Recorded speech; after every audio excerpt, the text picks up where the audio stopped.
for now is to actually come up onto there it is. So it looks like we are live. So going live. Hello and welcome to another episode of GameHammer Live. I am still actually loading things up, but I am your hostess with the retro mostess, Zoe Kirk-Robinson, and you are watching GameHammer Live, as I've said. Hope you're all doing very nicely. And at the moment, you can see Totoro from my neighbor Totoro. He's having a look in.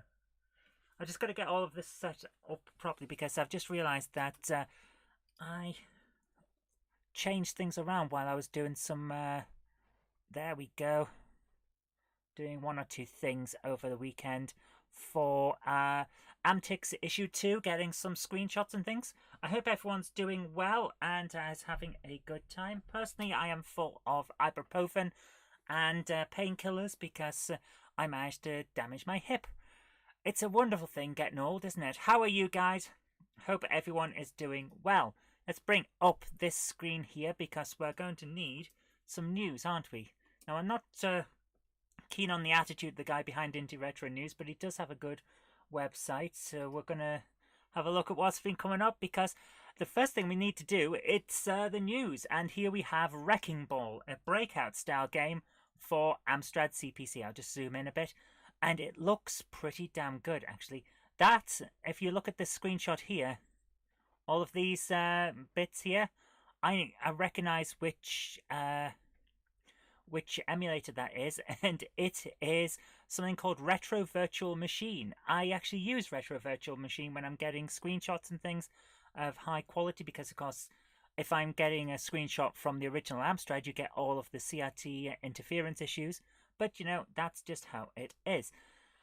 So that's a great looking game. I think we're going to have a look at that. I don't know whether it's from the Retro Dev contest or not, but it might be. Here's one that I'm pretty sure is WireWare. It's a run and gun in the style of Freddy Hardest, if I remember correctly, which looks pretty damn good. Then we have Shovel Adventure, which just looks amazing.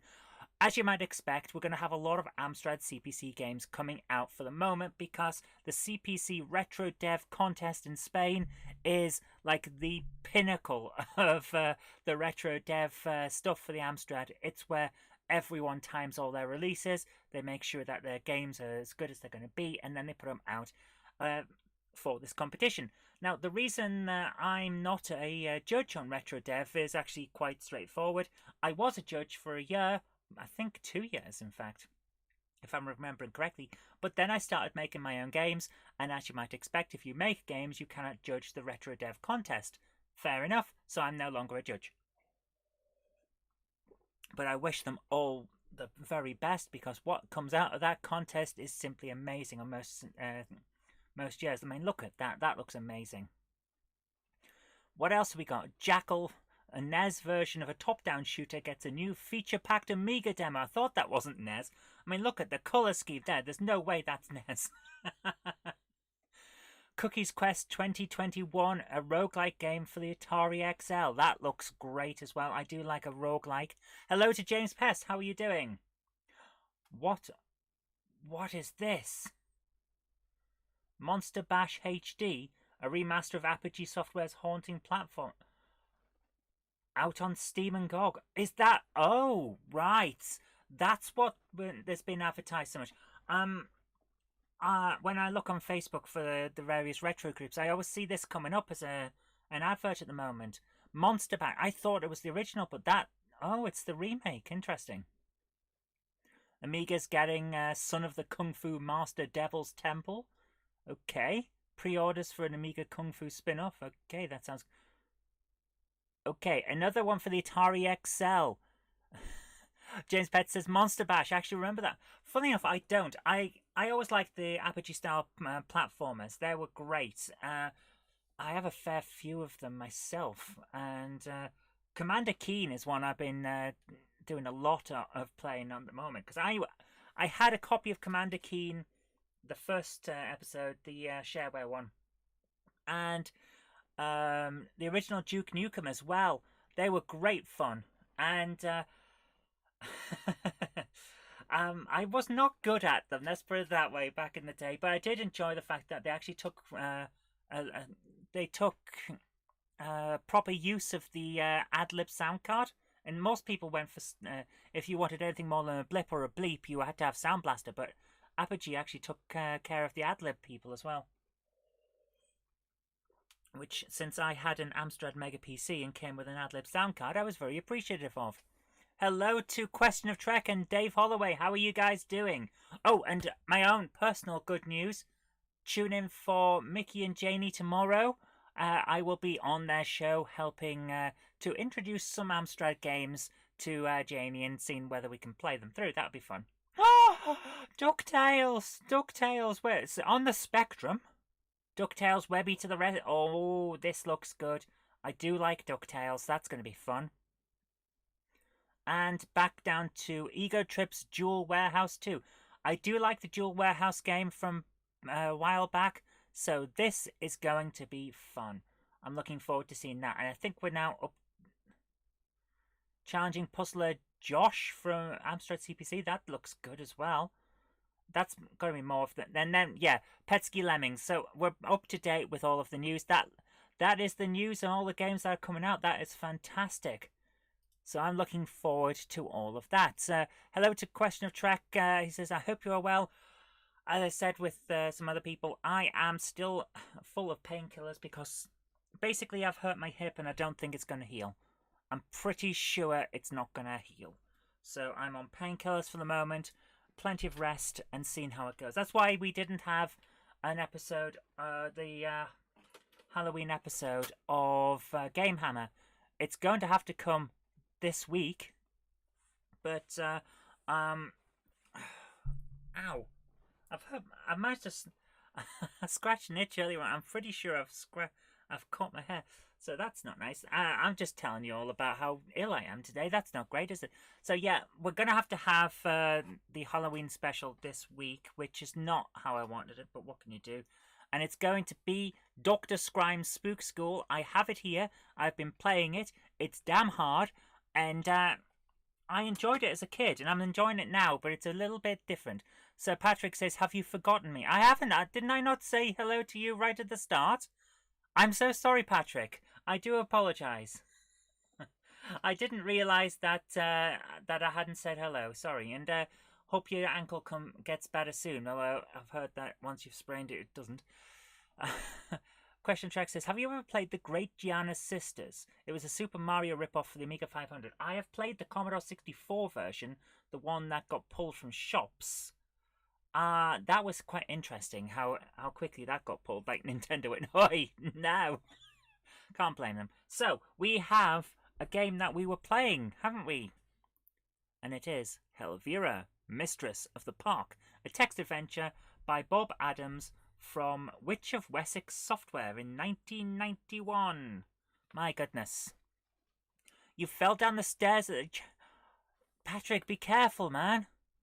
The last thing you need is to have to go to hospital. Where's the...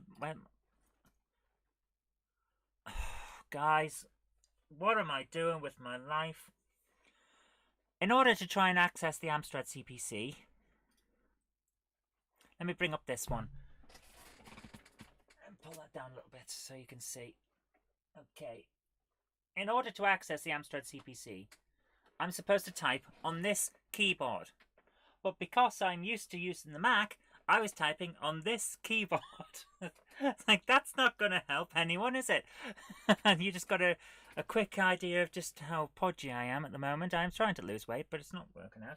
So, let's do cat for catalogue. And let's see if we can finish this game. Run disc. Helvira, Mistress of the Park by Bob Adams. It's one of 2 games, I believe, that was programmed using ADLAN, which is interesting. Do you wish to skip the prologue? We did do the prologue last time, so we're going to skip it. So, let's get straight into the game. Now, last time, the only reason that we failed is because I accidentally ram-saved at the wrong point, so we're going to try and avoid that this time. The dungeon. You can also see Helvira, definitely worth examining in detail. Just before Helvira reaches the door, she turns and says, "You don't say very much, do you?" Examine Helvira, because I remember we did not do this last time. Examine Helvira. She is quite tall and slim, with long black hair that frames her very pale white face. Her long black dress is a marvel of design, as the plunging neckline just manages to cover her breasts without concealing her obvious attributes, but yet not to be indecently exposed either. Heavy use of eye and other makeup completes the picture.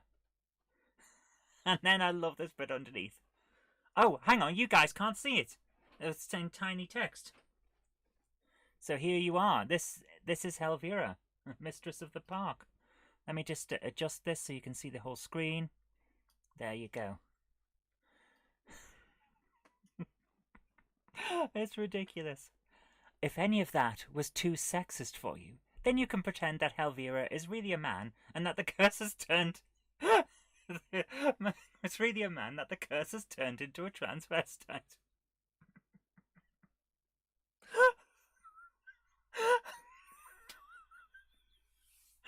Oh dear. You can tell this is the early 90s, can't you?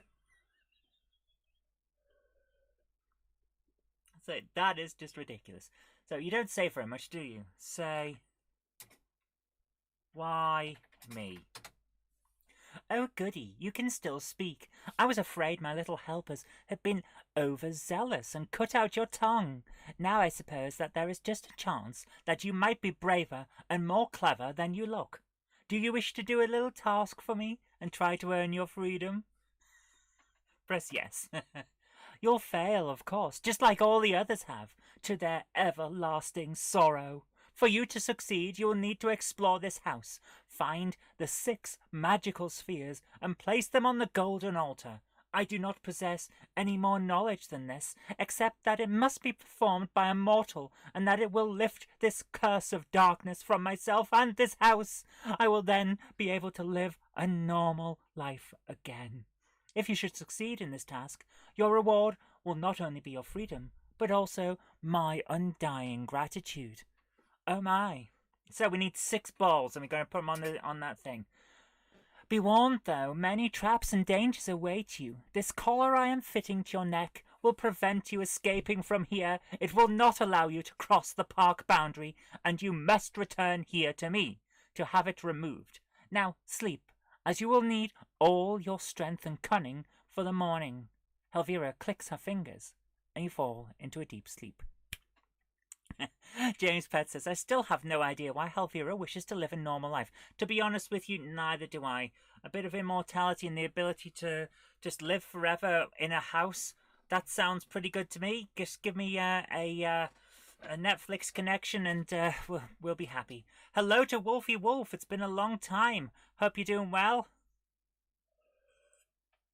When you wake up, press any key. You awake in a large, luxurious bed. Black silk sheets and pillows, plus all the other trappings of luxury surround you. The ghastly memories of last night now seem only a dream. The sun is streaming in through the east window, so it must be early morning. Your peaceful reverie is shattered when a man enters the bedroom. He is dressed like a park keeper. Oi, what are you doing here then? He says, and prods you painfully with his pointed litter-collecting stick. You wouldn't be able to do that with modern litter-collecting sticks because they look like that. And it's like a grappling thing. Aha! Yes, I have a grappling thing because I've got far too much stuff in here and I can't be bothered to move everything to pick up stuff from behind any of the the many shelves. Oi, what are you doing here then? So he prods you. You're coming with me until I find out what's going on around here. You're allowed to dress, and then he marches you downstairs to a cell-like room. Obviously, you are still inside the park keeper's house. James Pett says, if she can magic people asleep, why can she not buy a few snooker balls? They must be very special snooker balls. Why? What? No, don't... What? I didn't know you could do that with the video capture system. That's interesting. I'm pressing the wrong buttons again, though. You think it's strange how the house seems so much larger from the inside. A guard bearing a close resemblance to a Cyclops is posted outside the locked cell door. Now don't you go giving him any of your funny food until I get back, says the park keeper, in a voice that will probably turn up a lot if I ever have to do any of the male voices in this game. Says the park keeper to the guard. The guard just grins at him in a maniacal sort of way. The park keeper walks off muttering, "What's that crazy bat Elvira up to this time?"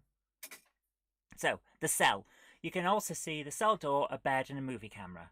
There's a guard outside the door. The guard is grinning at you. "I'll be back soon with a nice tasty meal for you.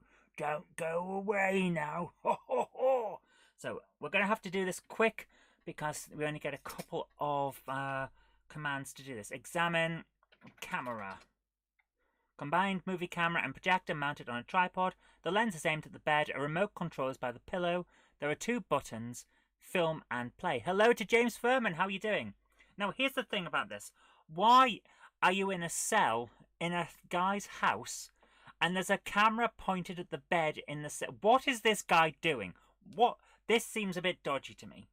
Lie on bed. But we're going to do it anyway. Lie on the bed.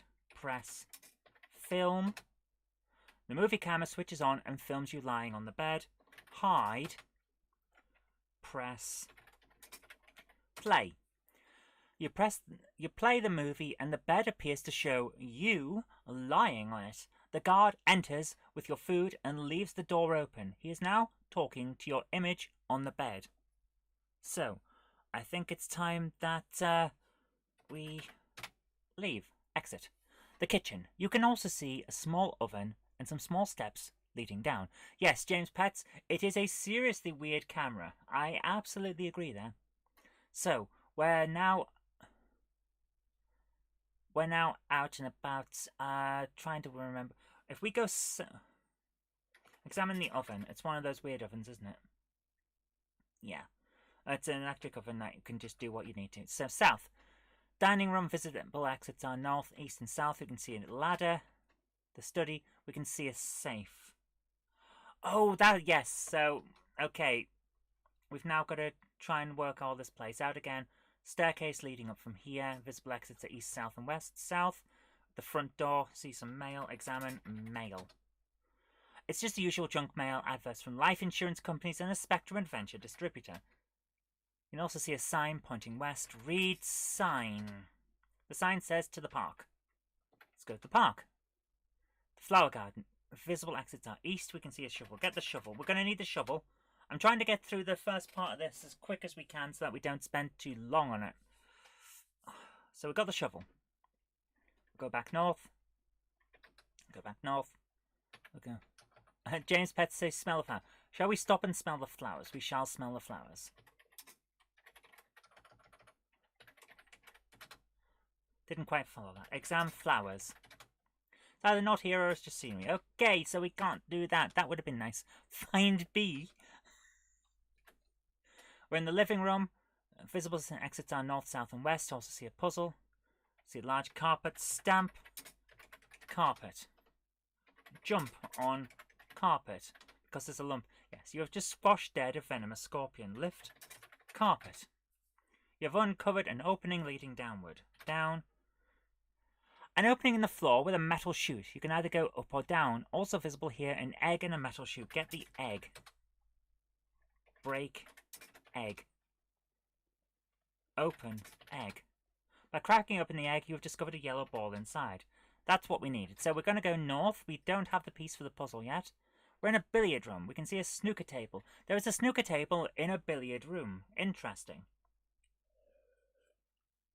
So we have a yellow ball on the snooker table. I think last week we worked out that the golden altar is probably this snooker table.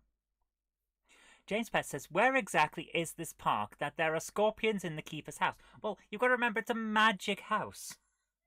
Elvira lives here for a start. It's a magic house. Examine table. Noble looking snooker table with a green baize. Examine baize. They're not here, it's just scenery. Lift baize. Due to circumstances beyond your control, that is not possible.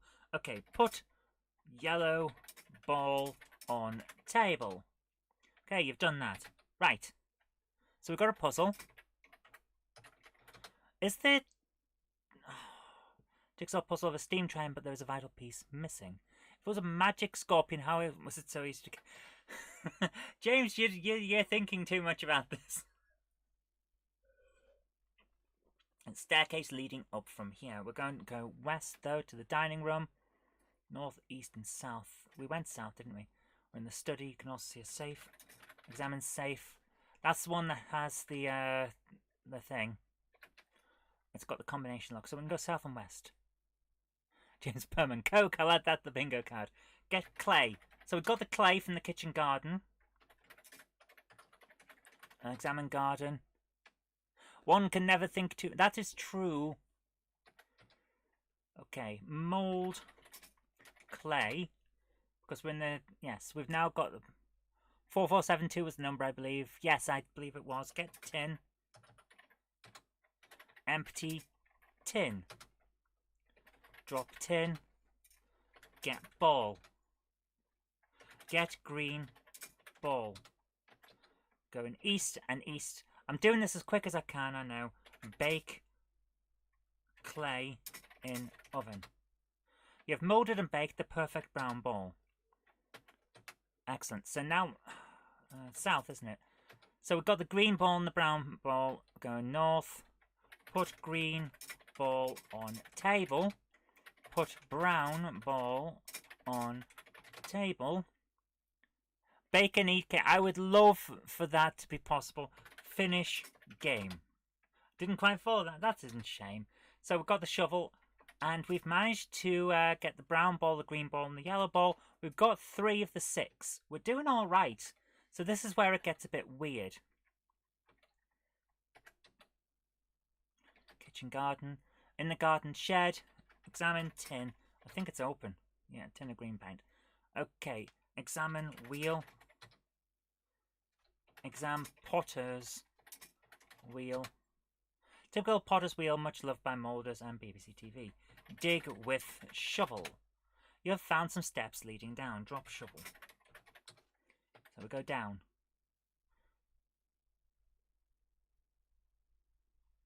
Oh, don't do this to me, game.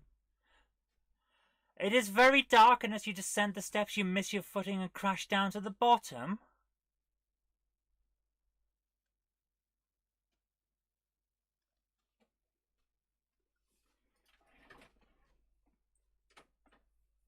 Guys, this game is bloody cruel. That's... it's hard to believe it's just done that. You have been eaten by... Yeah. Oh my goodness, guys. I can hardly believe that it's done that. But there we are.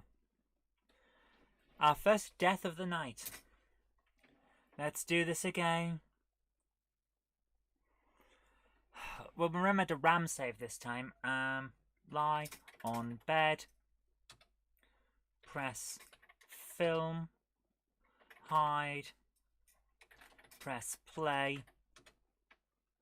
And now exit. RAM save. Okay, RAM save completed. So, let's get through this again. Get clay. Clay? Clay. Yeah, one of many. It's an adventure game. It's going to happen. Mold clay. Get tin. Empty. Tin. Drop.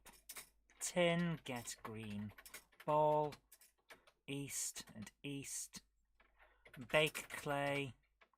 Molded and baked the perfect brown ball. Oh, we didn't pick the the torch up. It's here. That's why we forgot the torch. Yeah, don't forget the torch this time. Okay, so we've got front door of the house. South, west. Get shovel. North, north. Drop shovel. We can only carry so much at once. South. Examine carpet. Yeah. A curious lump in the middle. Jump on carpet. Lift carpet. Down. Get egg. Open egg. Up. North. North. Drop balls. You're not carrying... Yes, I am. Drop yellow ball. Drop brown ball. Drop green ball. Inventory. Just wearing the collar. Ram save. Ram save completed. So, we're back pretty much to where we were. I'm trying to skip through that bit as quick as we can. Let's go. Get shovel. North. Get torch. West. West. Dig with shovel. Go down. The beginning of a long, dark, dank passageway leading west. The only other exit is up. We can't solve the puzzle because we don't have the piece, but we're going to get there. West. A long, dank, dark passage with some pine cladding. Exam cladding. Some knotty pine wall cladding. There is one particularly large knot. Exam knot. It appears to be loose. Push knot. You can see a hole. Examine hole. There's a hole in the pine cladding. It looks like a false wall, and you can see a key behind it, but your hand is too big to go. Oh, we need that chain with the hook. Long, dark, dank passage with a bottle in it. A long, dank, dark passage with a ventilation shaft and a fan. The beam of light. So we don't want to go there yet. So let's keep going back. Cabinet on one side. That's where you use the key. Get balloon. Okay, you've done that. So, ram save at this point. We need to go back now because we haven't got all the other stuff that we need. So we're in the garden shed. Go east. We can't drop the torch there, otherwise it'll engulf us in flames. Which is weird, but never mind. Get ladder, east. Up. Examine painting. Get chain. Examine chain. Chain with a hook used for picture hamming. Hamming? Hanging. Drop ladder. Examine trap door. Don't you open that trap door. Go up. There's a mask. Right. This is not a battery. No, it's not. This is a flaming torch made of twigs and tar. We can go down. So we've got the chain. We're going to go back and solve that other puzzle. What have we got in the inventory? Chain, balloon, torch, shovel. Yeah. Okay, west. Down. West. Hook key with chain. By putting the chain through the hole, you've managed to hook and get the key. So we go north. Unlock cabinet. The cabinet door is now open and you can see a piece from a jigsaw. Get piece. Get jigsaw. Get jigsaw. Okay, you've done that. So let's go back and up because we can now get the other thing. East. James, you are right. We should ram save. Thank you very much. South. No, got into the wrong place. East. What numpty would put a jigsaw puzzle piece? The same numpty that's cursed Helvira with immortality. Oh no, I am cursed. I shall outlive all of my enemies. Solve puzzle. Put saw in puzzle.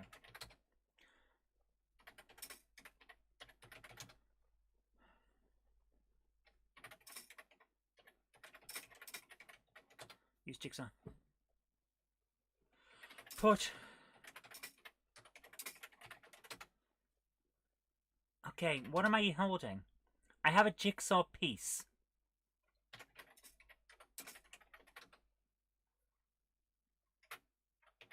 Put piece in puzzle. Solve puzzle with jigsaw piece. Drop jigsaw. The jigsaw puzzle is now complete.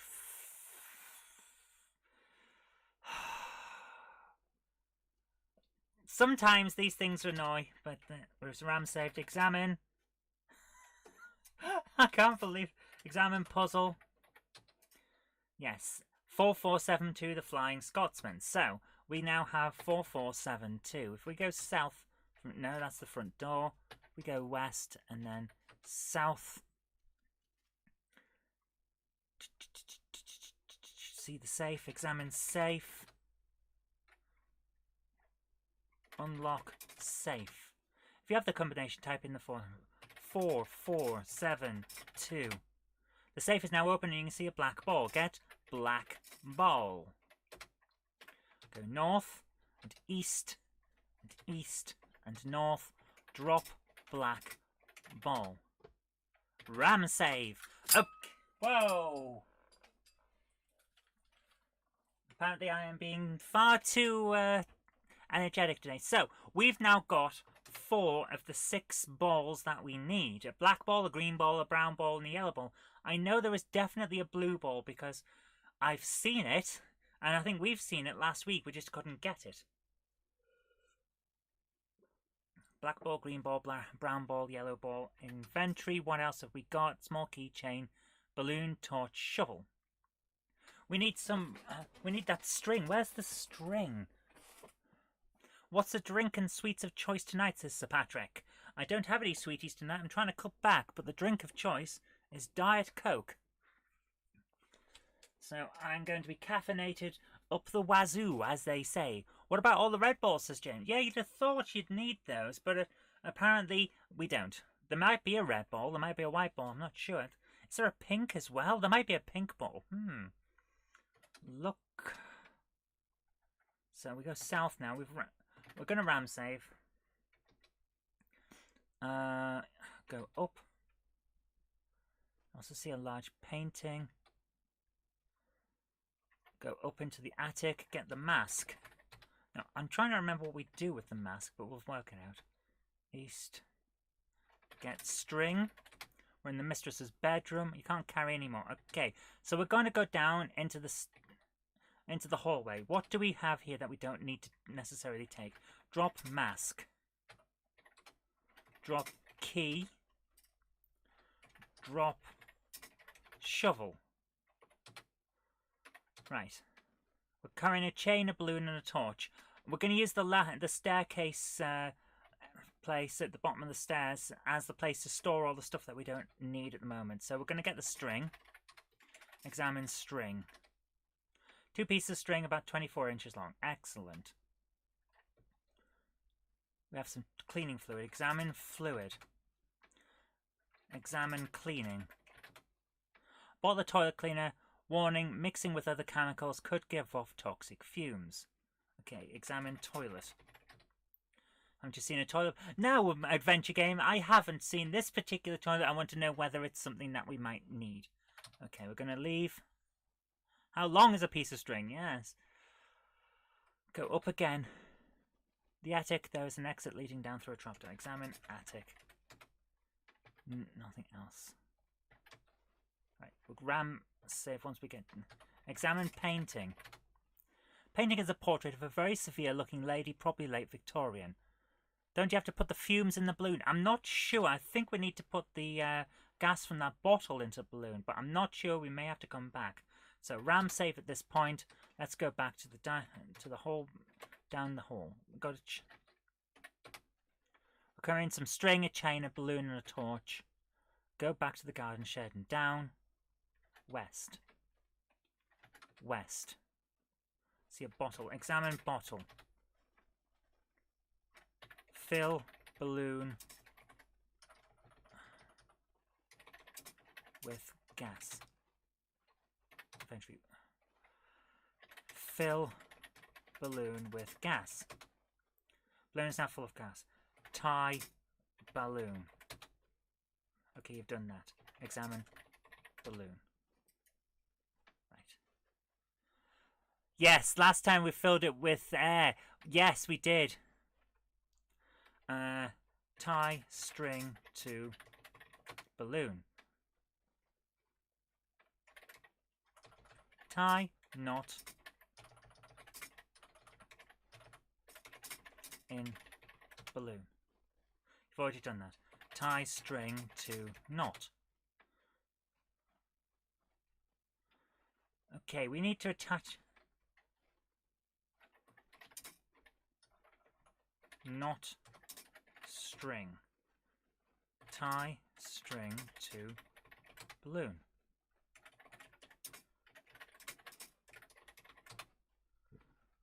Okay, it's going to be one of those what the hell do I do type of things again. Pot as many balls as you can. I loved that show, it was so good. It's only a game, so put up a real good fight. I'm gonna be snookering you tonight. I did love that show, it was great. Okay, so we need to work out how to do this string. Tie knot in string. Then not tie knot. Knot string. Fasten string to balloon. Tie string to knot. Use string on balloon. Why can't I do this? What's wrong?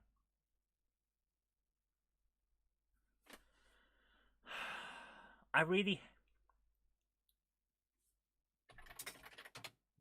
You've already done that.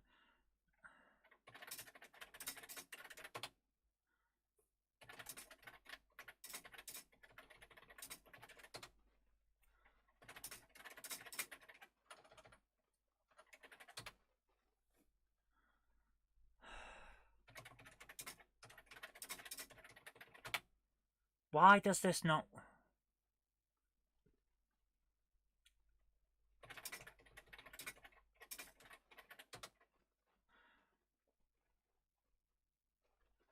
Tie balloons...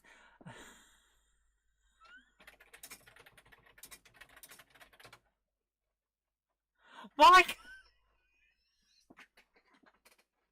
Oh my god. Sometimes I hate these things. Fix string. Fasten string to... Why? Patrick says you don't use the string with the balloon. Oh!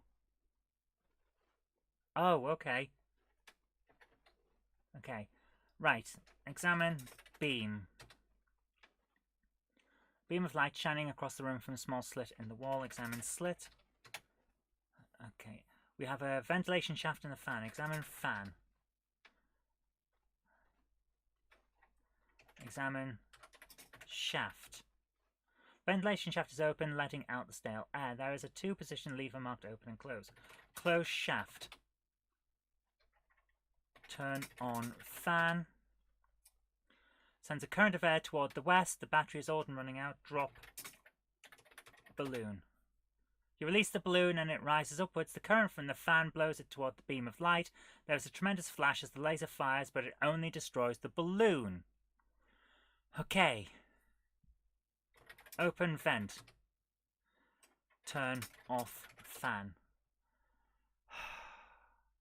Right. So now we should have sorted the beam. Yes, there is no beam of light anymore. Exactly. That's exactly what we need. So examine the vent again. You can also see a blue ball that was hidden behind the shutter. Get ball. Get blue ball. So there's the blue ball. What game is this and on what platform, says James Furman? It is Helvira, Mistress of the Park on the Amstrad CPC. It's a great game. Right, ram save because we've got the blue ball. Let's go west. The pits. As you walk west, you suddenly find yourself falling into a deep pit. The floor disappears whenever the laser is fired to deposit the victim into the creature's pit. If you had waited, the floor would have returned. Looks like you need another life. Well, it's a good thing we just ram saved then, isn't it? We have a blue ball. So let's go back. And up. East. East. South. East. East. North. Put blue ball on table. So now we've got 5 of the 6. We're going to go back to the thing and no Q, where W. We're going down and west and west and west. Examine west. So, now if we wait, as you wait, you can see the floor returning, and it is now safe to go west. Ram save. West. Long, dark, dank passage. As you enter, a wombat falls on your head. Examine wombat. It's a ninja hero juvenile wombat. Hi, my name's Cornetto. Let me sing you a song, it says. And before you can stop it, it starts singing Hey Jude. It then runs away and What? What the hell is going on here? That was weird. A long, dank, dark passage. You can also see a pool. Examine pool. It's a pool of acid, highly corrosive. There is a narrow path around the southern edge of it. One slip could be fatal. Examine path.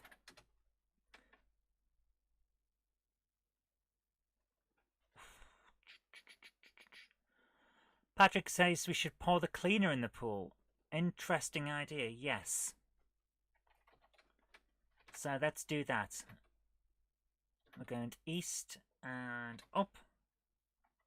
And east and east and south and east. So, well, we've still got the blue ball. Put blue ball on table. Ram save. That was weird. Okay, we are now going to drop the chain, drop the string, go up and west, get the fluid, get cleaning fluid.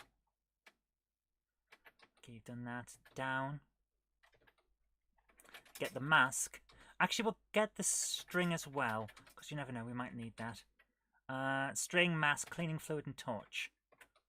And we're going to ram save at this point so we don't have to do all that again. We're going to go back to the shed and down and across to here, south. Also see a pool. Wear the mask. Pour cleaning fluid in pool. Pour the contents of the bottle away. Wait. Examine pool.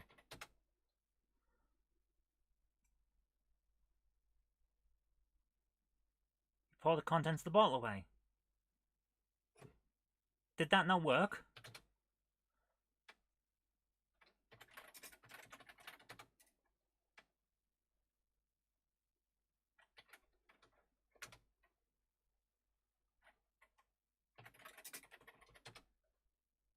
Did that not even work? Right, go back. We've got the cleaning fluid again. We need to work this out. That didn't seem to do what I thought it was.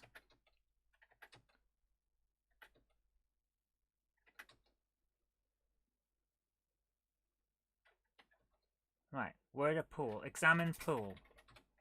Examine cleaning. Right. Ram save. Wear mask. Use cleaning in pool.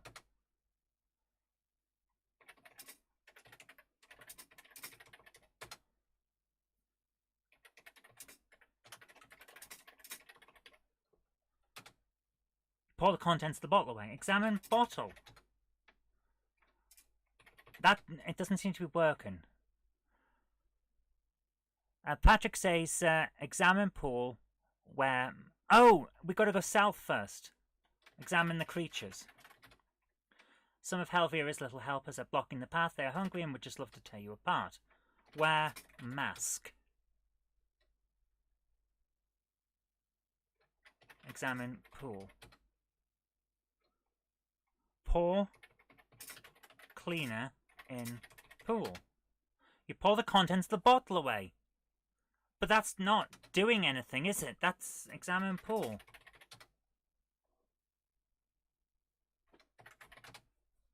I don't think this is working. Right, let's try this again. We're at the pool, south. We see the creatures.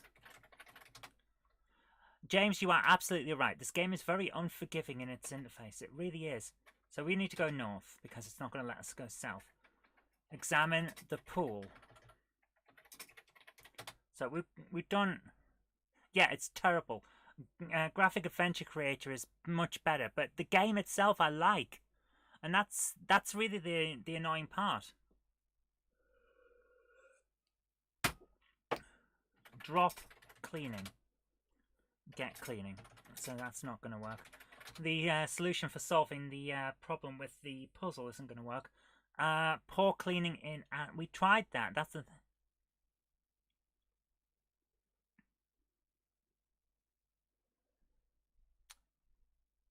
Yeah, Patrick, you might be right. Examine pool.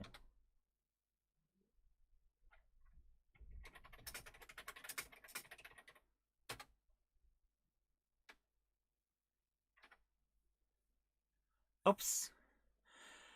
Pour cleaning in pool works from the run with the creatures, but I forgot to put the mask on. So inventory. So we know. Right, here we go. We're going south. Examine the creatures. Wear mask. Pour cleaning in pool. As you pour the toilet cleaner into the pool, the acids mix together and give off a toxic gas. The gas kills the creatures, but you are safe behind the gas mask. You can now pass in safety. We can go north and east. Let's go east. Let's see some rats. Examine rats. A horde of, a gaggle of, a nest of, a lot of rats. Vampire rats. At first they are frightened by the torch, but their hunger makes them brave. They run towards you and climb up the inside of your trouser legs. They bite you repeatedly and drain all of your blood. Guess what? That's right, you're dead again. Lovely. So now we're back here, south. Examine creatures.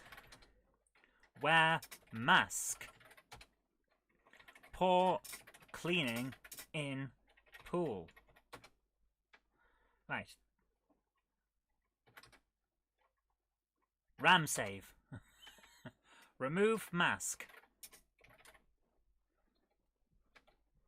Tie string to trousers. That's what Patrick's saying. Wear string. You're now wearing some string. Tie string to trousers. You're not carrying that. Okay, let's try. Tie string. Okay, examine rats. Right, a horde of, a gaggle, a nest of, a lot of rats. Vampire rats. At first they're frightened by the torch, but their hunger makes them brave. Luckily, you have tied the string around your trouser legs, so the rats cannot attack you. Ram save. We're doing alright now. There's a lot of really difficult stuff around here. Going east, a long, dank, dark passage. To the south, you can see a door. You can hear somebody knocking on the door. Okay. Examine door. Why can't... Examine door. Someone open door. Okay. Examine south. Large wooden door. Knock, knock. The string is now too uncomfortable and you are forced to remove it. Visible exits in north. Knock on door. Go south. Not a valid... Open south.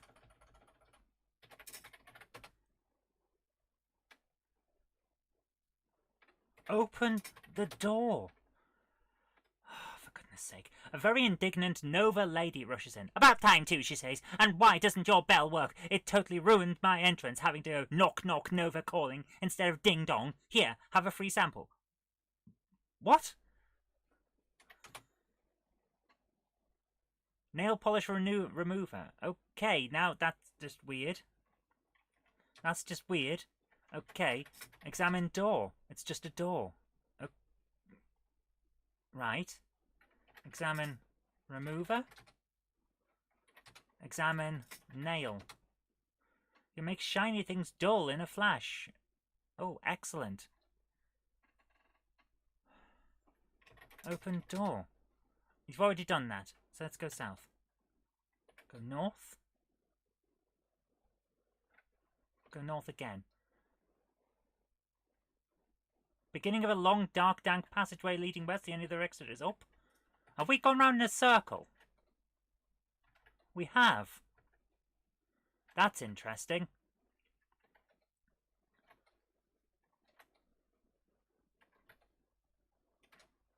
Examine door. Just open door. Close door. North. Close door.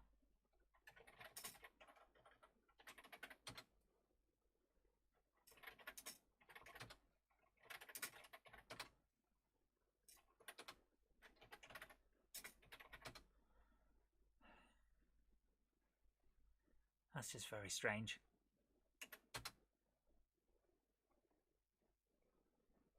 Patrick says that we should be seeing a manhole. But I'm not. Open door, it is jammed, but it's not. There is no jammed. Patrick, are you using a solution for the Amstrad version? So,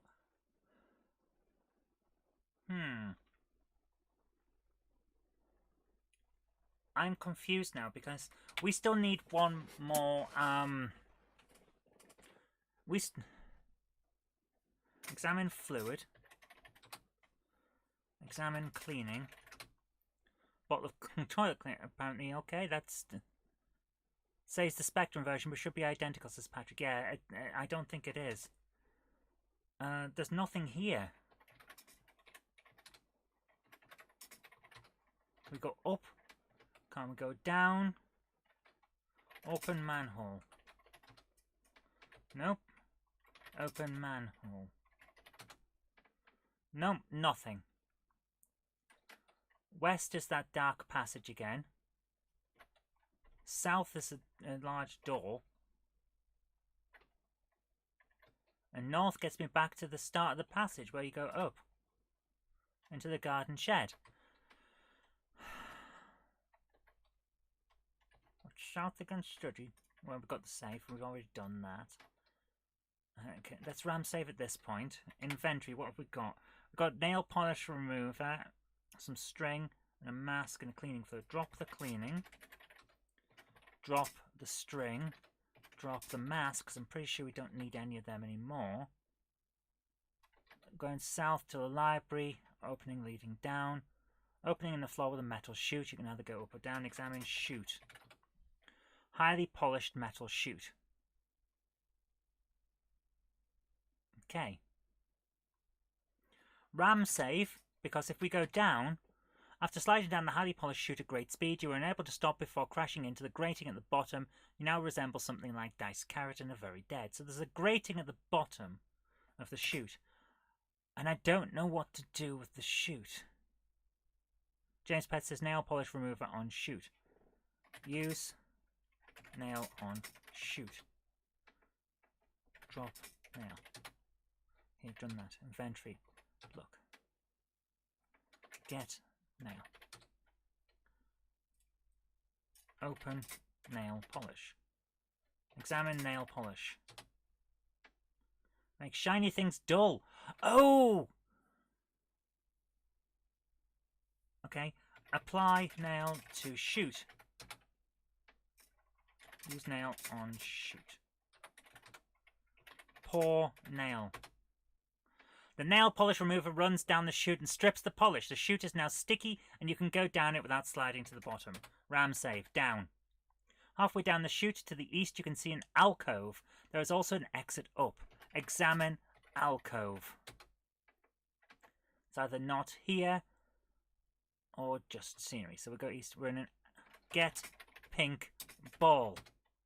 Okay, you've done that. West. Down. Didn't quite follow that. Okay. Up. Opening the floor with a metal chute. Up. North. North. Billiard room. Ram save. Put pink ball on table. Okay, you've done that. Something is happening to the snooker table. As you watch, a transformation takes place. As it turns from green to gold, it now looks more like an altar. With the placing of the last coloured sphere and the restoration of the altar, the curse of darkness is lifted from the park keeper's house. Helvira is delighted as she rushes into the room and hugs and kisses you. The black revealing gown has been replaced by a white dress, buttoned up to the neck. The heavy makeup has been replaced by the healthy English rose complexion. She is overjoyed at your success and starts rabbiting on about what a true champion you are, a once-in-a-lifetime person, blah, blah, blah. You, however, have one burning question of your own. Waiting for a break in her non-ending monologue, and then eventually giving up, you interrupt her by grabbing her by the throat. What? Okay, you say. I know you're pleased and all that, Helvira, but what about this blasted collar? It's been driving me crazy ever since you put it on me, and I'd be much obliged if you would now remove it. Helvira starts to go a little red, then a lot redder, and then white, and finally blue. You let go of her throat. She then speaks with a hoarse croak. Well, you see, we have a small problem there. When you lifted the curse, you also destroyed all my mystic powers. So that means that I cannot remove. Still, it's a very nice-looking collar, and you could easily become the height of fashion. I'm sure that if you were to be seen wearing it in all the right places, pretty soon everybody would want one. And after that, hey, where are you going? Come back.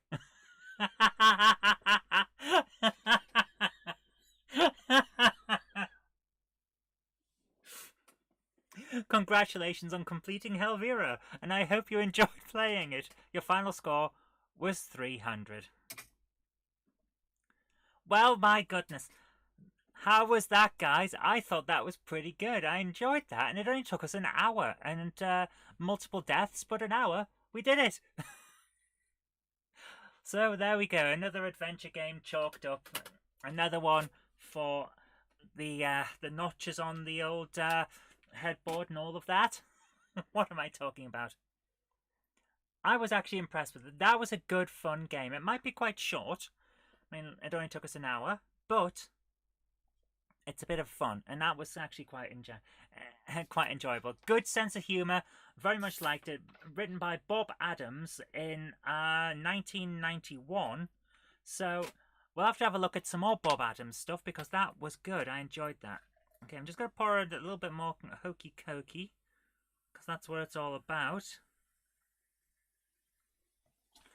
And now, James Pett says AI Dungeon. That sounds like a plan.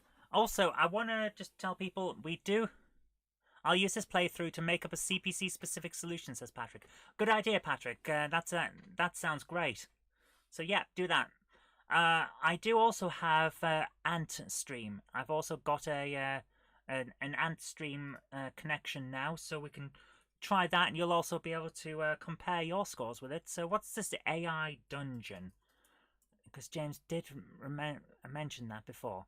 AI Dungeon is an infinitely generated text adventure powered by deep learning. So we're going to bring that up now.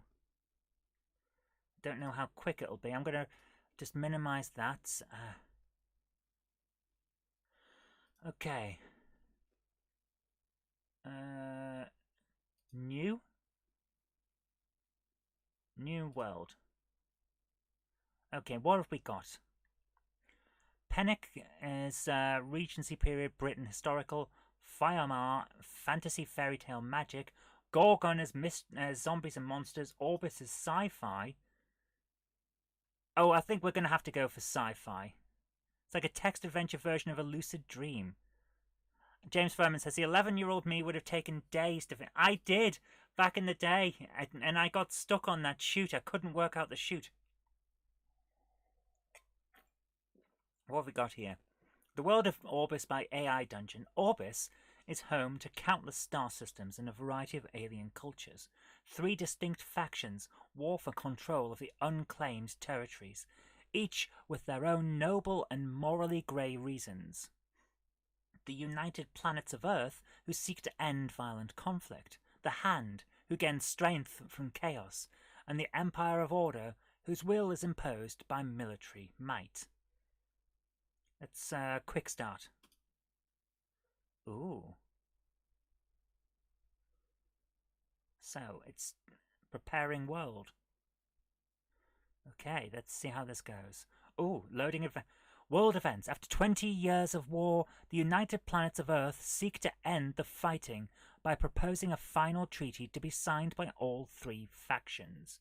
Although their hand has been largely unopposed in their conquest of the vast the vast swathes of space, the Illuminated have been constantly harassing their fleets, searching for some weakness in the enemy's defences. The Empire of Order has suffered heavy losses in their previous offensive and now prepares to rebuild its forces. James Pett says, this is very, very opposite to the last game. There are no invalid commands. Oh, interesting. Orbis is the home to countless star systems and blah, blah, blah, blah, blah. We've already done that bit. Our protagonist, Sinister, is a male android living in chaos. As one of the oppressed androids living under the control of the Hand, he harbours little respect for anyone or anything in his well-ordered life. As he wakes up one morning, he is surprisingly confronted by a diminutive yet vaguely humanoid figure. Hello, I am Dr. Ido, or Edo. The scientist mage smiles affably and extends a small hand, which the android immediately snatches and breaks. What do you do? Apologize. You apologize.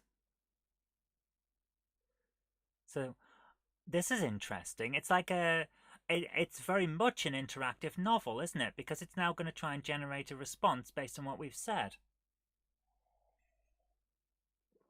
So this should be interesting. Now, let's not get hasty. Why don't you come out of that machine and we'll discuss this like... What? Say, what? You say, what?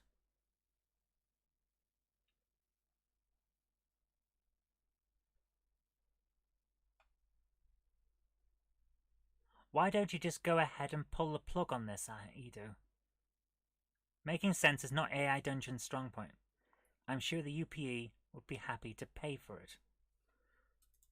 Pull the plug. You pull the plug. You fool! Do you really think I want to be a party to genocide? Edo here is a good man. I know this. I built him. What? Is Edo now the,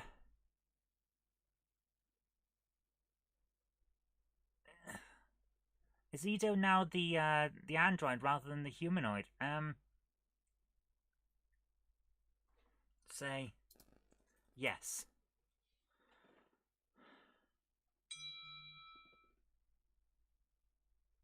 He built you, and he's right. Edo is a good man, and you're his creation. He wants to do what's best for you. He's given you a choice. Choose life.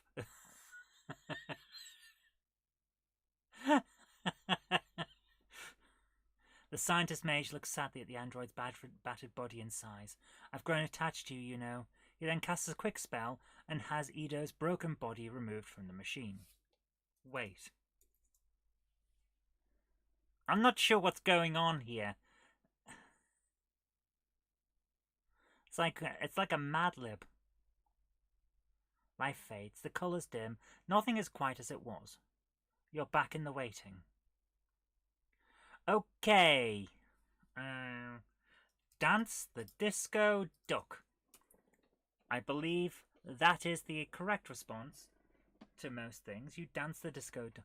Time flies. You hear the familiar voice of your maker, Edo. Alright. Let's try again, shall we? What? No. You know!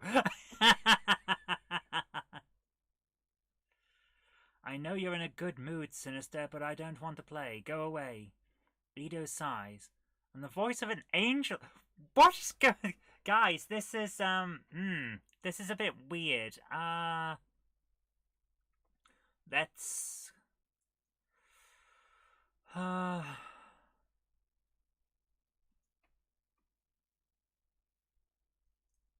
Say... Where am I? You say, where am you? In a galaxy far, far away, beyond the reach of your magic, slave. Incorrect. Magic is the part of this universe, android. It's part of... What is going on? This doesn't work. Invite Edo to dance. Please log in or create a free account to continue playing. Okay, that was weird. Yes, that's an interesting, yeah. That's an interesting idea. But it doesn't quite work. I think it needs a bit more... I think it needs a few more people to play it, and then it might work. Because it'll get used to what people are saying. I like the idea, though. But, yeah, we'll come back to that another time, I think. So, what we're going to do now is load up Antstream. You can also see Totoro there. He's fun. Antstream is a bit big for this, isn't it? Let's reduce the size so you can actually see it. It also takes ages to load up. Antstream Arcade. So, let's try and reduce this until it fits on the screen. There we go, Antstream. I'm going to try and bring up something that'll be... Thanks for logging in, you've earned... Okay, that's a lot of things, so that's nice. So, oh. Antstream, you're playing Simhan. No. We've got a fair amount of interesting games here. So, there's not a huge amount, though, funnily enough, that I look at, and it's like, I thought we might play something a bit different, but it's one of those that you could also join in, and we'll see whether we can beat the high score, because that was one of the things I wanted to do right back at the start of GameHammer version 2, which is what we're playing, which is what we're doing now. I wanted to make it so that we could have challenges. So when someone suggested that we join this, we might be able to have some challenges, which is exactly what I want. So we're going to see whether I can get a high score for you guys to beat. Yeah, Monkey Island's on here, that's actually quite surprising. We've got text adventures as well. Very big cave adventure. Isn't that the one that we were trying the other day, where we ended up with a very strange situation? We've got worms on here and all sorts. This actually looks pretty good. There's a lot of options here. We're going to go, first of all, for Gallagher. We're going to play Gallagher and see whether I can get a pretty good high score for you guys to try and beat. So we're going to play this. Fire is Z. Movement is the cursor keys. Yeah, the gully ball and the bomb. It was weird. Let's do it. So, do I actually have any sound? Yes, I do. So, 1 credit. See what my high score can be. The high score at the moment is 20,000. Wow, this is jerky.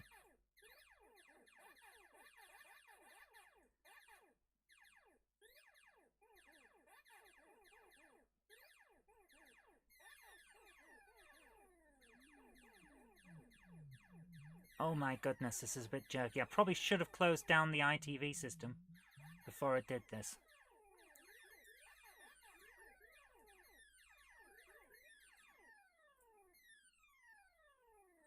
Oh, come on. Come on. Oh, wow. I'm about to die horribly if I don't get this. Whoa. Get out the way, man. Come on. Yes, got him. And final guy. Whoa, he almost hit me there. Come here. The final guy is always annoying. You've got to shoot where he's going to be, not where he is. And trying to work out where he's going to be is always a bit tricky because you don't know where he's going to start. There he is. Frame rate is suboptimal. Yes, it is. But there's not much I can do about it until I close down ITV. But if I close down ITV, it will make it jerkier while it's doing that, and then I'll lose. So we'll just go with what I've got at the moment and see what my high score can get to. Let's keep doing it. Stop expanding like that. Just stop expanding, you cheaters. Come on. Well, you can stop that with your attempting to grab me with your tractor beam, you horrible thing. Come here. Come on. Yes. No. Yeah. Ah! Oh no. Ah! Whoa, that was close.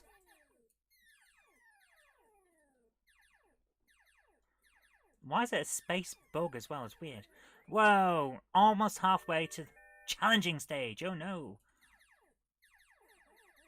Now it turns into the Galactic Plague from the Amstrad CPC.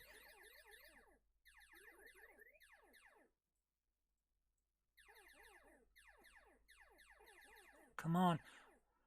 Halfway to the high score. Halfway. Come on, let's do it. Can I beat it? Can I? Come on. Still got 2 lives. Let's see how far we get.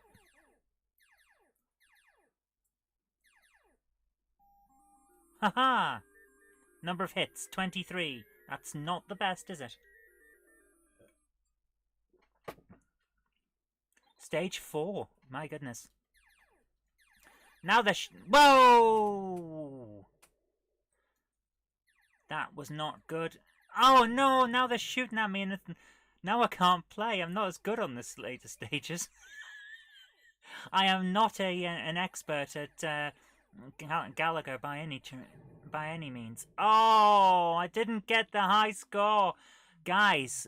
I don't know whether you can see it on the screen. They are.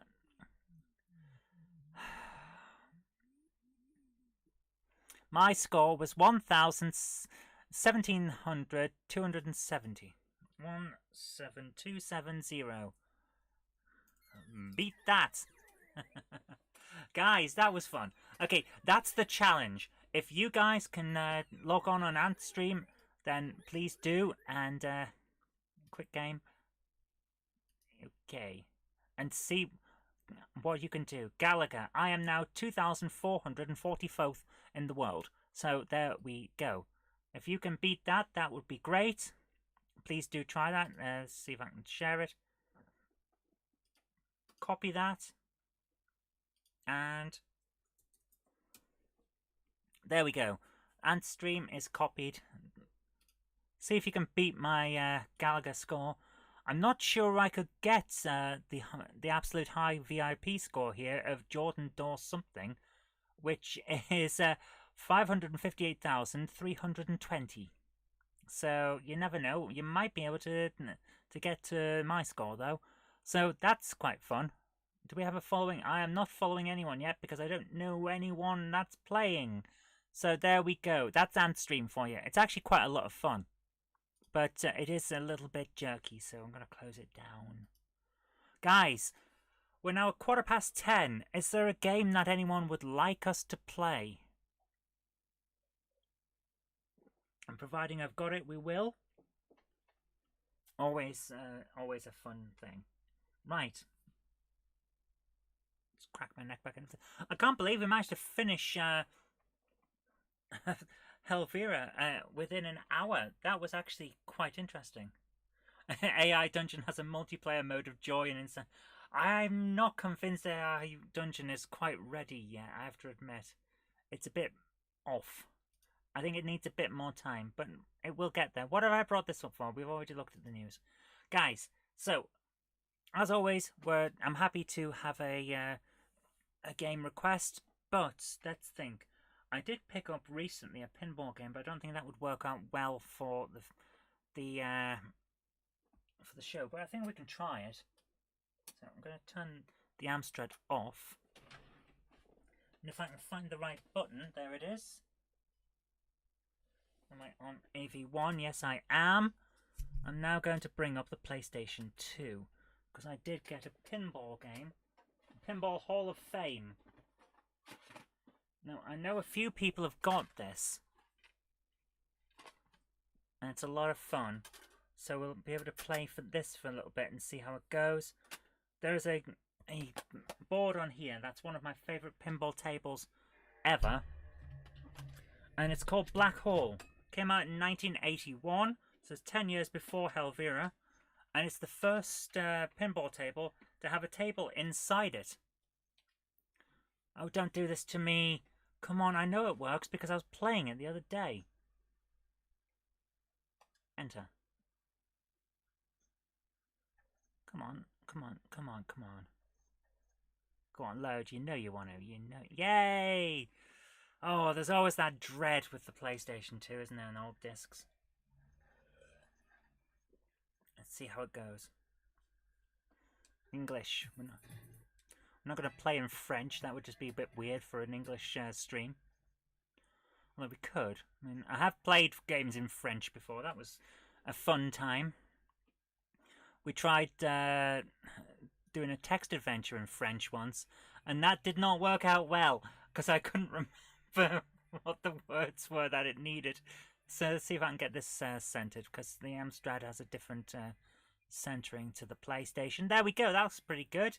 We're going to play a table. Big shot. Black hole. There's the one. So we're going to have a go on Black Hole. Again, if there are any requests and I've got the game, we'll play it. That's perfectly fine. Let's see how we go with Black Hole, however.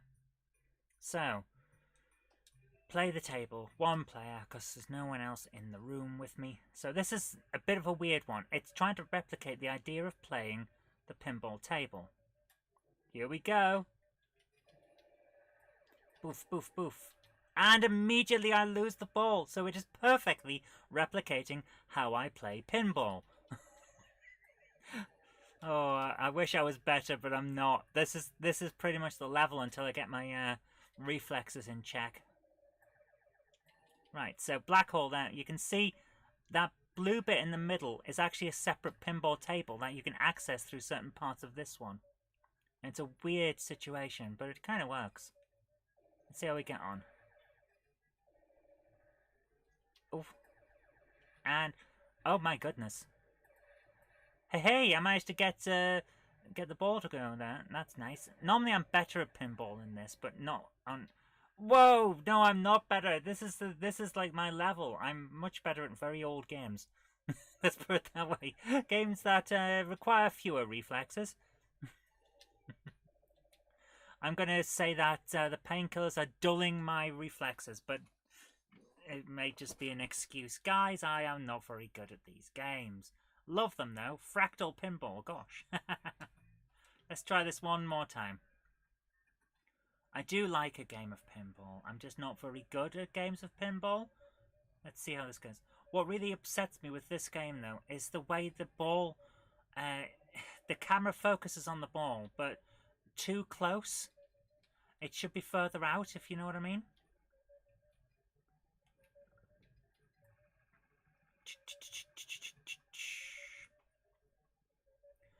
There is another copy of this particular table on Gottlieb Pinball Classics, which is another pinball game on the PlayStation 2, based on the tables of the same people who manufactured them.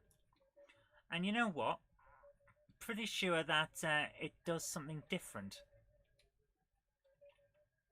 by keeping the camera further out, if I remember correctly. I might be mistaken.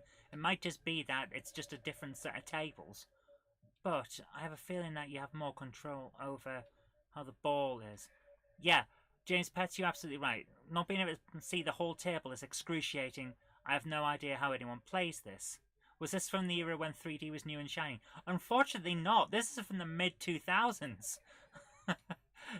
3D was quite old by this point, and standard practice. But it's too close in for my liking. I should be able to see at least half the table instead of portionality like this. It's just odd. How am I supposed to work out which angle I need to get to certain parts of the screen if the ball is moving over like this? It's just... I suppose you get used to it, but it's... you know? Let's see how this goes on anyway. We'll have one more. We'll have this one set of balls and see what we go from there. We've had a request to try a specific AI dungeon and also a game of Dizzy. So we've got a couple of games to enjoy tonight. And then tomorrow, like I said right at the start, but I'm not sure everyone was here, I am on Mickey and Janie's live stream tomorrow night. So I'm going to be introducing a few games there, including Spike in Transylvania, which is a particular arcade adventure, Dizzy style, that I really enjoyed back in the day. So that'll be fun. It's the first Codemasters game, a graphic adventure style game, that I actually completed in full. So hopefully I'll introduce Janie to a fun one there and see how we get on. I believe some of the others like Electro Freddy and Space Hawks, the first game I ever played on a computer. So that'll be fun. And the idea for next time, why not show photos of viewers' gaming areas? I am happy to do that. That is perfectly fine. There's something that comes up a lot on Jenny's Monday Club, which apologies to everyone for not being able to do the videos on, because I was quite ill that night. The fact is, the pain in my hip was really bad. I've got damage to my hip. And it was very bad that night. And there's a bit at the end of her show most times where she will show other people's layouts for the trains and stuff like that. And I am happy to do a similar thing, like a tour of people's game rooms. I think people would love that kind of tour. I mean, we can do that now here for this one. Where's my thing? If I go to... If I go to this, you can see I'm actually wearing my what Jenny calls teddy bear trousers. They're fleece because it's cold here. So I'll stand up as easy as I can and grab this. You can see the gaming area is actually quite small. That's where I keep a lot of the Amstrad stuff, a load of old magazines, load of CPC stuff, and then PC behind Mickey Mouse. Gaming's PC stuff, and then lots of files and documents for the company, because I have my own company. This in the corner, this in the corner is great. It's a giant thing that just hangs from the ceiling. If you look up there, hangs from the ceiling, and it's full of controllers, the fabric for my green screening whenever I need that, and then loads more controllers and things. And I've got a load of stuffed toys. You guys know how much I use the stuffed toys in my various things that I do. And also there's a 6128 down there from Sir Patrick, plus a load of Xbox games. And then all of this is the PS2 collection right up to the top, where there's a few Dreamcast and PS1. And it comes all the way around. It's PS1, PS2 for the rest of the place. You can see me there. This room is tiny, as you can see. A Nintendo 64 box, a load of PC software, and this is it. And then we've got the consoles, Master System, Hello Kitties, and Texas Instruments joysticks there, a couple of Fusion books, and more PS1, and then the consoles, the Saturn, Mega Drive games, GameCube, all of the stuff here, Mega Drive with a Master System converter on it, N64, Super Nintendo, the sound deck that is mixing everything that you're hearing right now, and then down is the Amstrad and the Mac and everything like that. So there's a tour of my room, and literally it's tiny. I am now standing at one side of this room. I am now standing at the other side of this room. It is tiny. It's the entire room is shelved like a yacht. We have made the best use of the space that we possibly can. That's how it is. So I'm going to now put this back into its little hanger so that I can sit down again. So if I can just move this round and lock it down a little bit so you can see the computer. Can we see the computer? Yes, you can. Okay, I can now sit down again. James Pett says, oh gosh, that Linux book, very early 2000s. I remember that book. Yes. And Windows 98. No, that's Windows 95. Windows 95 disk version. Yeah, disk version of Windows 95. It's a bit weird. Yeah, we've tried to put as much in here as possible because this is my office. This is where I run the company from, All Mouse Media. It's just one of those things. I just run everything from here. And James Pett says, reminds me of the CBBC broom cupboard. I was going for that kind of feel with the look and feel of the live show. I loved the broom cupboard when I was a kid, and I loved the fact that it was just the continuity announcer's booth. So that is my collection. Yeah, disc for... Give me a second, I'll show you what it's ridiculous. It is absolutely ridiculous. If I just lean over here. So, it's a cupboard. Where's Gordon the Gopher? We don't have Gordon the Gopher, but I do have Moomin Mama. hello, hello, I'm moving, mama. I don't know how she speaks. And making a special guest appearance, a clanger. I've just dropped Windows 95. Never mind. Right, so we've got Windows 95 here. On the back is an advert for Windows 95 Plus. It says, to make your 486 or Pentium machine the best looking, best performing Windows 95 based computer possible, get Microsoft Plus. I didn't use this on a 486, I had a 386 SX 25 megabytes. It's ridiculous.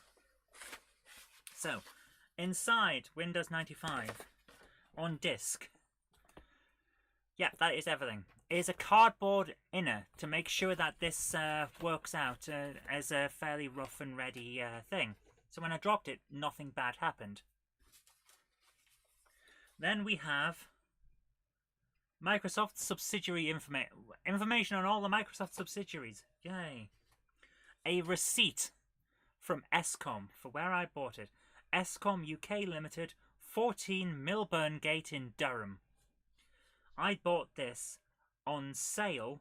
It was £69.33. I got it for £63.45 because they were trying to get rid of the disc versions. So 63 quid. I spent a lot of money on this. We then have limited warranties. Microsoft loves their warranties and documentation and all of that. Blah, blah, blah. Got to make it look serious. Special introductory offer. Microsoft money for Microsoft Windows 95. And a cardboard replica disc to try and get you interested in the idea of getting Microsoft money so that they could get some more of yours. What year is the receipt? 27th of December 1995. I spent my Christmas money on Windows 95. I am a frickin' nerd. What you could win when you register. Okay, registration documentation. And here is the main thing. This is Windows 95 on floppy disk.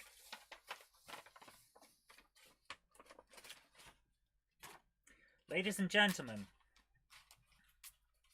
these are not in the right order. Look how many discs it is. 1, 2, 3, 4, 5, 6, 7, 8, 9, 10, 11, 12, 13 discs. 13 discs of nerds. You had to, and they took 8. These are not standard discs. These are Microsoft's special format attempting anti-piracy. They're about 2 megabytes per disc. This is amazing. James Furman says, I was 21 in 1995. By the 27th of December, let me just quickly check the time. Yeah. By the 27th of December in 1995, I was 15. I went into town as a 15-year-old and bought Windows 95 with my Christmas money. What a freaking nerd. So I'm going to put them back in the in the packet now. Oh my goodness. And they came in this ridiculous, it's an envelope with a hole in it, a window in it, for you to put an address in, basically. It's got a, this is the original packet, it's got a hole in it. Weird. Oh my goodness. So yeah, that was how I spent my Christmas in 1995, installing Windows 95 on a 386 SX 25 megahertz with 4 megabytes of RAM, and at the time it would have been a 720 megabyte hard drive, because I upgraded my my Mega PC.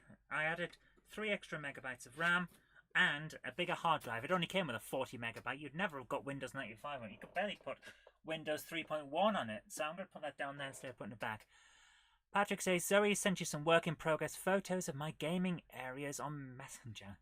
Oh, gaming areas. That sounds interesting. So I'm going to have to bring up Facebook Messenger. And if you look very closely in that small corner, you'll be able to see some of what turns up on my Facebook. Hopefully it's not rude adverts this week. Okay, so let's bring up Sir Patrick.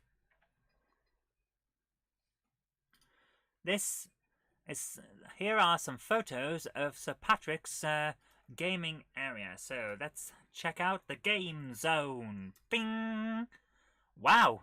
Oh my goodness. You've got 3 copies of Crystal Kingdom Dizzy. It looks like you've got Amstrad, Spectrum and Commodore there. And, oh my goodness, Amstrad, Spectrum and Commodore. That is a hell of a size Codemasters collection there. That is really impressive. Wow. That is great. Are all of these, they're not quite in right order, so they're not like in production order or anything, but that is looking so good. Oh, and loose PlayStation 2 games. That is cool. So what we got down here? Dizzy's, which one is it? Dizzy's Excellent Adventures. I'm just looking at my own copy. Codemasters Something Soccer. The Dizzy Collection, excellent. Another copy of the soccer. Amstrad and Spectrum versions. And then 2 more things there. The Cartoon Collection. I love the Cartoon Collection. Spike in Transylvania is where on there, and that's where I got my copy from and played it. I love that. Some Quattro big box sets. That's really cool. Mega Hot Collection. Interesting. So let me just bring up the options. Oh, is that a Commodore 16? Or a Commodore Plus 4? I think that's a Plus 4. The standard breadbox Commodore. That's the Type C. That's the one I love. That's the one I have. Very nice. So yeah, I approve of all this. No individual CPC Spike release. I always thought there was, but I'm glad in that case, I'm glad I got a copy of the Cartoon Collection then, because I do enjoy that game. That is a nice setup. Twin monitors, a webcam. Looks like a good copy webcam as well, and nice mouse mat too. What else we got in here? This is a very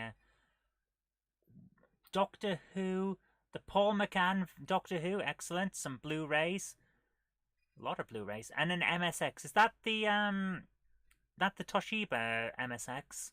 I think it is, and that is an Amstrad CPC. I'm going to say 6128 Plus, but I may be mistaken because the 464 and the 6128 Plus do look similar. Lots of Doctor Who collections, and a collection of N64 with PS1, and of course a very nice set of Atari classics. Very nice. I do approve of those. I would not put a copy of Ghostbusters on your radiator though, because that seems like a recipe for melting it. We've got even more fun here. That looks to me they're like a very small Atari. I'm not sure what Atari that is. Is that the Atari 8-bit? That one of the late release 8-bits? That's an Atari ST. Is it an ST or an STE? This, however, I know very well. This is a Texas Instruments TI-99/4A. I can tell it's a 4A because you can see it's got a lot of scrapes on it, which is what happens with untreated aluminium computers. Mine is also quite scraped. And also it's got the big chunky keys, which are the ones that are the best. Loving that. The Texas, I am a big fan of the Amstrad CPC. I absolutely adore the CPC 464 and the 6128. I'd love a 664, never been able to get one. However, I also have, from childhood, lots of fond memories of borrowing my uncle's Texas Instruments TI-99/4A. The 4A is an amazing machine. First 16-bit home computer. You would not be able to tell it by looking at the games, let's put it that way. But that is a hell of a machine. And he's got the SD card reader for the Texas Instruments, which is always excellent, and I highly recommend you put a copy of Parsec on that and give yourself a very good evening's gameplay. then we're up to a collection of games. So I think we've seen everything now. But that is excellent. Very, very nice collection there. I'm really, really impressed by that Codemasters set, though. That is fun. Hang on. Sergeant Seymour Robot Cop. Sir Patrick, you have one of the rarest CPC games. That is excellent. Very nice. Highly approve. So there is our first look at gaming systems from others. So I'm very happy to show you that. That was a lot of fun, and I hope you enjoyed having a look at a collection. Yes, even had a turbo button, says James Furman. And a VCR propping up the television. Well, how many people had a VCR prop up the TV in the day? I think a lot. Oh my goodness. So I'm going to turn the PlayStation off now because we did have some... You have all but one of the Amstrad CPC. Yes, the wrestling one. I've actually got an eBay search alert for that. If it ever shows up, I'll know about it. But so far it hasn't, which is a bit annoying, but what can you do? Okay, so we're going to move on because we did have a request. Where is the link gone? And where is it? Where is it? Oh my goodness, where has it gone? Right, use this code to join my AI dungeon. So let's have a look at that. I'm just going to grab this. This was sent by James Pets. Copy that. And let's move back up. So we're going to go to the game AI dungeon. AI dungeon. So let's see, can we tapping the AI? It says okay. So let's bring this up. Join a game.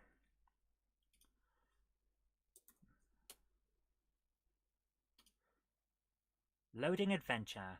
Character name. Well, Captain Bombface. Save character name. Hundreds of thousands of cyborg slaves live in the futuristic city of Zail. They are forced to serve various mega corporations and are severely punished if they disobey. They begin their workday salvaging metals in a local junkyard. They look around and see a red-faced man approach with his hoverbike. The slave master gives some orders to the cyborg, and they begin to move to another area of the junkyard. Kitten takes in atmosphere. The red-faced man approaches the slave master. Hey, mister, I think I've found something. Kitten advises man of the benefits of sunscreen. Ha! The man with the squeaky voice. Always just sticking your neck out, aren't you? The red-faced man squints at the slave master. What do? Dance the disco duck. Please log in to create a free account. Oh, that's a shame. I can't log in on this because I can't. I have a personal rule. I don't create accounts while I'm live on air because it's a very good way of getting hacked. So we can't play. That's a shame. Oh my goodness, so there we are. That's a real shame. We'll have to try that again next time. I'll tell you what, I'll make an account on there for next time, and then we'll try something from there. So we also had a request for a Dizzy game. We can play a Dizzy game, not a problem at all. Sir Patrick says, Zoe, can I borrow Jenny to put up some shelves, please? Jenny would be expensive for shelves at the moment. She's off filming things, so yeah. That's a sensible rule, says James. Doing a multiplayer dungeon on live stream will be hilarious. Yes, next time. We'll do it next time. I'll make an account when I'm not on the stream, because the last thing I need is for people who aren't watching, because it's always people that you don't expect. I'm not saying you guys would, but others would. It would be live. Would be able to get into my accounts, and that's not a good thing. So just turn on the Amstrad again. Let's have a game. Was there a particular Dizzy that we wanted? Because my favourites are always Fantasy World and Magic Land.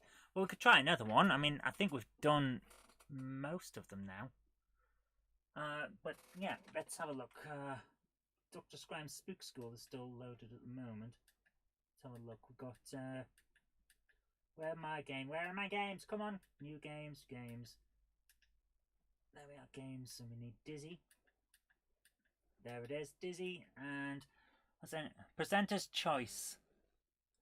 Okay, let's have a look. Dizzy Panic? No, we're not going to go for those. We've got Magic Land Dizzies. That's come up. So let's do that. Drive B, I need to put a disc in. Once again, we're using Chip's Challenge. And Catalogue. Run. And Dizzy 4. Here we go. No infinite lives, thank you very much. I'm going to turn off the music from the Mac. There we go. And turn up the music on the Amstrad. Let's get to it. We're going to play a bit of Dizzy. And since it is quite small on the screen at the moment, let's expand the size of the ITV software. So, whoa! Bit loud, isn't it? And bring that over a bit, center it on the screen. There we go. The amazing things you can do with a video capture system these days. So here we go. Love a bit of Dizzy. So, we're in Magic Land and we've got to deal with the evil wizard Zax. Got the backdoor key. Let's go.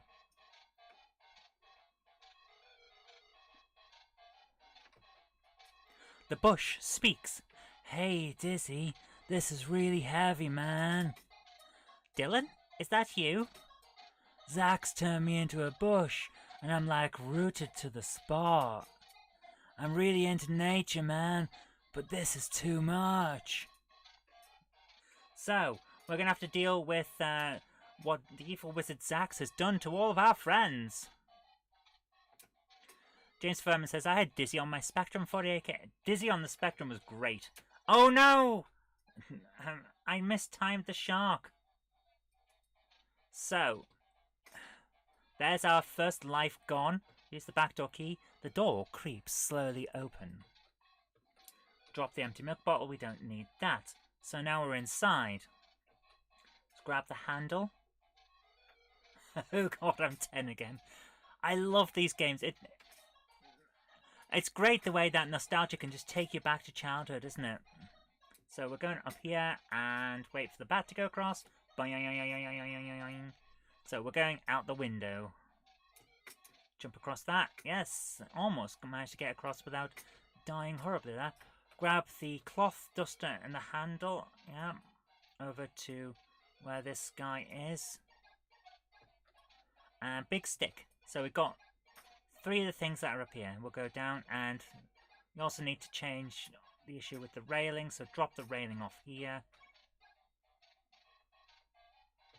Grab the handle and grab the diamond that's down here, so that we don't have to do that again. Zoe is channeling Neil from The Young Ones. So, we've now got a handle, a cloth duster, and a big stick, and then move forward. Oh no! Oh. Grab the diamond.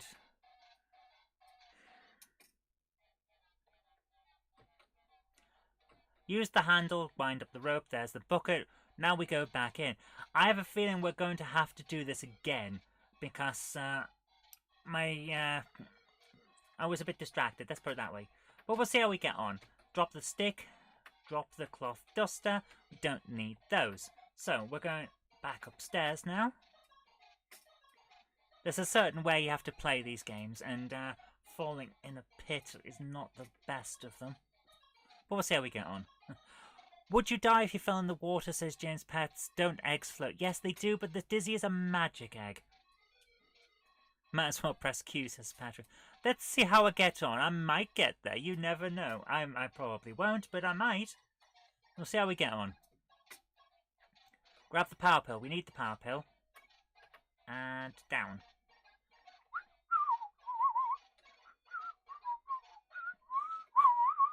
Ba ba ba ba ba ba ba da la da la. Can't believe I fell down. I've not fallen down that well on this live stream ever. Until now. Let's jump and jump. We're going back up in here, making sure that we don't have to come back this way again. So, let's jump up here, grab the diamond, and jump. No! Oh, don't do it this way. No. Oh, why did I do that? Right, back up. I almost fell and hurt myself there. That's not good. Jump up again, yes, and across. Making sure that we don't have to come back up here again. Found the diamond. And across. Back down to here. Then across again and jump. We've got to go slightly further up. So at the moment we should only have a power pill. Boink and jump. There is a black cat. Grab the cat. So we have the black cat and the power pill, and we jump across and down onto the top of Weird Henge, where we grab a diamond and the dagger. So now we are well set to continue our adventures. So I am now going to drop the cat and leave it there. You need to go and talk to Dylan and grab a leaf off Dylan via the power of cutting with a dagger. You cut a leaf off the bush.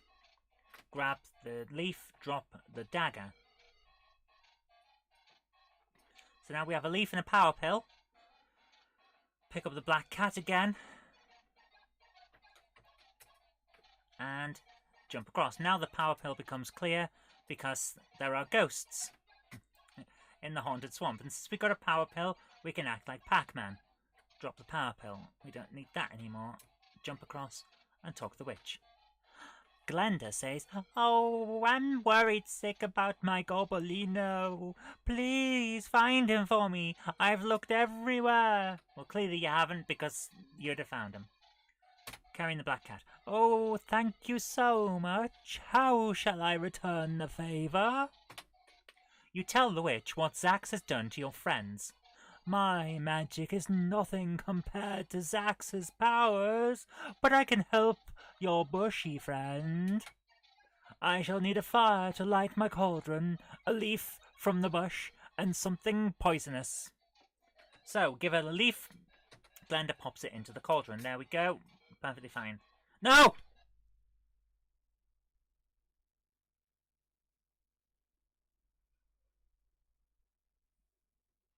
Oh, if you put a power pill down there, it doesn't register as floor in the place that you need it to when you jump back over the...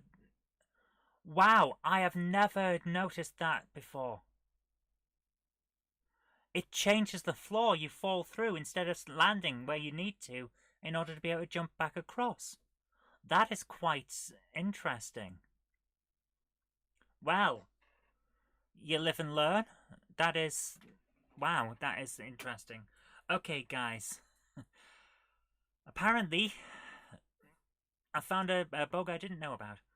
So, at this point, it is 10 to 11 at night. So, I'm thinking maybe we stop now, because I don't think we've got time to finish the game in the time that's left. So, I want to say thank you so much for joining me tonight. I've enjoyed it. I hope you have too. We've had a lot of fun and games. And I will see you tomorrow on Mickey and Janie's channel for a live show there. I'm also back on Friday with GameHammer. Hopefully on Saturday we'll have Board GameHammer Episode 1, which will be nice because I've got work to do on that. And on Sunday I'm on Question of Trek. We've moved from Saturday nights to Sunday evenings. So 9:30 on Sunday we'll have that as well. I hope you have a great time. Actually, no, Saturday won't be Board GameHammer. Monday will be, because we'll put it in place of GameHammer Extra. That's how it'll work, and then it'll be better for that. Saturday, we might have something. I'm thinking of starting the History of Britain podcast, but will depend on whether I finish the script or not. So we'll see how that goes. But anyway, I hope you have a great evening. A lot of stuff coming from the GameHammer channel. I hope everyone enjoys it. Take care. Have a great night. See you later. See you next time. Bye. Thanks for coming, guys. Happy gaming.